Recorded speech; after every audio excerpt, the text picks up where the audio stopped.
आज के वीडियो में हम लोग देखेंगे कि नॉर्मलिटी और मोलरिटी के बीच में क्या रिलेशन है। क्या किसके किसके बीच में? Normality and molarity. ठीक है, किसके किसके बीच में रिलेशन दिखाएंगे? Normality and morality. लिखो relation between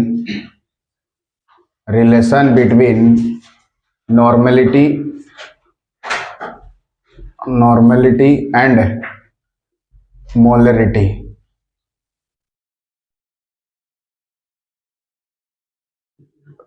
relation between normality and molarity, इसका मतलब दोनों के बीच में क्या रिलेशन है? क्या किसके किसके बीच में? Normality and molarity. किसके किसके बीच में? यहाँ गोल कर दो नॉर्मलिटी और यहाँ पे गोल कर दो मोलरिटी। ठीक है, दोनों के बीच में क्या रिलेशन है यही हम दिखाएंगे। ठीक, relation between normality and molarity.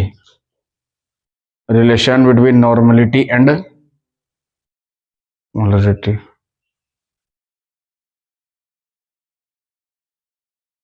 ठीक है, तो दोनों के लिए फॉर्मूला हमें याद करके रखना पड़ेगा, तब ना रिलेशन निकालेंगे। क्या तो नॉर्मलिटी निकालने का फॉर्मूला हमें लिख देते हैं यहाँ पे। ठीक है, नॉर्मलिटी निकालने का फॉर्मूला देख लो, नॉर्मलिटी LITY। नॉर्मलिटी निकालने का फॉर्मूला हमें याद करके रखना पड़ेगा। क्या होता है? नंबर ऑफ, लिखते जाओ, number of gram equivalent of solute. Number of gram equivalent of solute, SOLUT, solute, divided by volume of the solution in litre. Volume of solution in litre, L लिख देंगे मतलब लीटर, इसको equation 1 मान लेंगे। ठीक है, ठीक है, तो नॉर्मलिटी के लिए ये फॉर्मूला हमें जानते हैं, इसको याद करके रख देना है। क्या करना है? रख लेना है। क्या करना है? Number of gram equivalent of solute बटा volume of the solution in litre में। ठीक है, फिर नंबर ऑफ ग्राम इक्विवेलेंट, इसको 1 नहीं मानने से बाद में मान सकते हैं। नंबर ऑफ ग्राम इक्विवेलेंट की जगह पे हम क्या लिखेंगे? नंबर ऑफ ग्राम इक्विवेलेंट की जगह पे बोलो मास बाई इक्विवेलेंट मास। क्या लिखते हैं? मास बाई, लिखते जाओ, इसके जगह पे हम क्या लिखते हैं? Mass by equivalent mass. नीचे में है volume of solution in litre. ठीक है, यहां तक कोई दिक्कत? इसके लिए फॉर्मूला याद कर लेना, नंबर ऑफ ग्राम इक्विवेलेंट निकालने के लिए mass by equivalent by mass by equivalent by mass by equivalent, तो पहले से याद कर चुका है।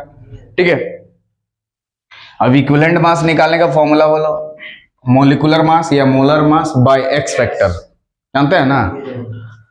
उसके जगह पे क्या लिख सकते हैं हम लोग? Mass divided by equivalent mass के जगह पे हाँ मोलर मास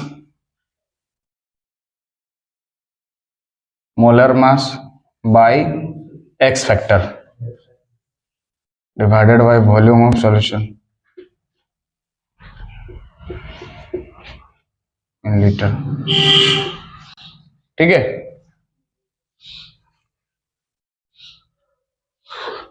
ऐसे लिख सकते हैं। इक्विवेलेंट मास के जगह पे भी लिख दिए हम लोग क्या? मोलर मास बटा एक्स फैक्टर।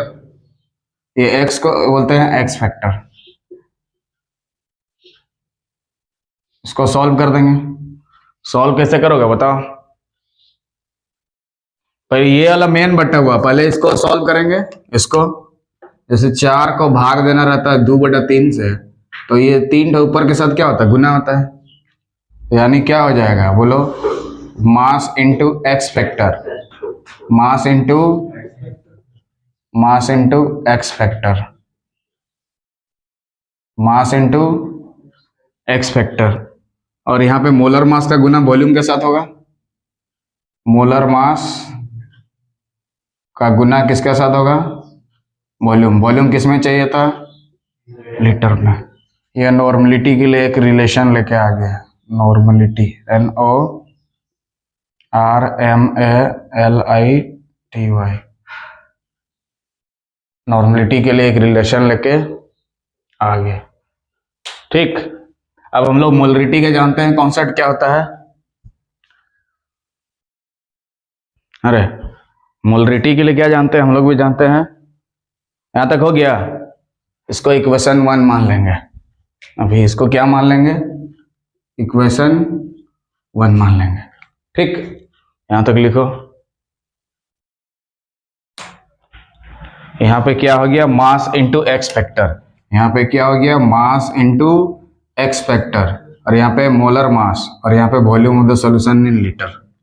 ऐसा तो नॉर्मलिटी के लिए नियम यहाँ पे बना दिए हम लोग, इतना होता है। हमें तो रिलेशन निकालना है, तो मोलरिटी का फॉर्मूला भी हमें याद करके रखना होगा। मोलरिटी का फॉर्मूला भी हमें याद करके रखना होगा।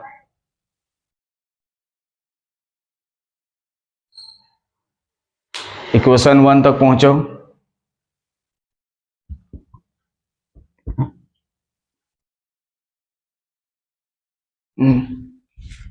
ठीक है, तो नॉर्मलिटी का कनेक्शन हम लोग इतना लेके आए थे। अब हम मोलरिटी के लेके आएंगे। मोलरिटी के लिए क्या होता है, number of moles of solid बटा volume of the solution in litre, और नंबर ऑफ मोल्स निकालने का फॉर्मूला होता है मास बटा मोलर मास, मास बटा मोलर मास। ठीक है, अब ये मोलर मास इसके साथ क्या हो जाएगा, गुना हो जाएगा, तो मास बटा molar mass into volume of the solution. इसको क्या मान लिया, इक्वेशन 2। क्या मान लिया, इक्वेशन 2। और डिवाइडिंग करेंगे 1/2, 1/2। ठीक है, डिवाइडिंग 1/2, तो एक ऊपर में मतलब नॉर्मलिटी ऊपर में होगा। अरे नॉर्मलिटी ऊपर में divided by molarity.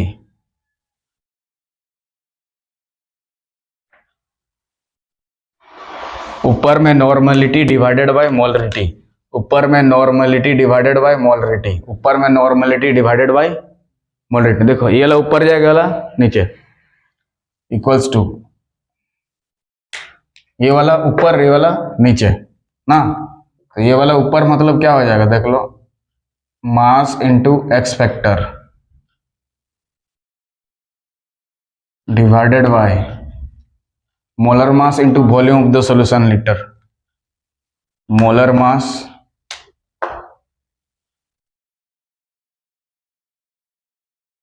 Into volume of the solution in litre.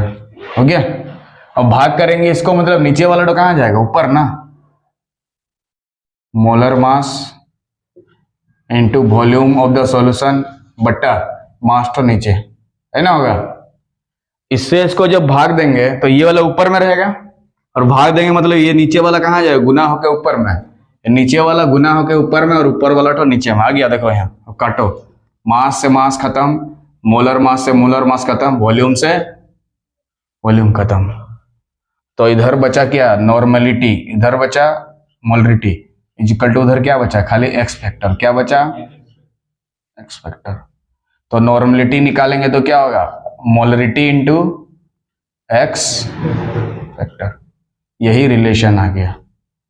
मतलब मोलरिटी में अगर 2 एक्स फैक्टर गुना करेंगे तो क्या आएगा, नॉर्मलिटी। ठीक है, मतलब नॉर्मलिटी बराबर क्या आ गया, मोलरिटी इंटू एक्स फैक्टर। यही है रिलेशन, यही है हमारा रिलेशन। किसके किसके बीच में रिलेशन है, नॉर्मलिटी और मोलरिटी। मोलरिटी में एक्स फैक्टर गुना कर देंगे तो क्या आएगा, नॉर्मलिटी। मोलरिटी में हमें एक्स फैक्टर गुना कर देंगे तो क्या आएगा, नॉर्मलिटी। क्लियर है, उतार लीजिए, फिर इससे रिलेटेड क्वेश्चन ले रहे हैं।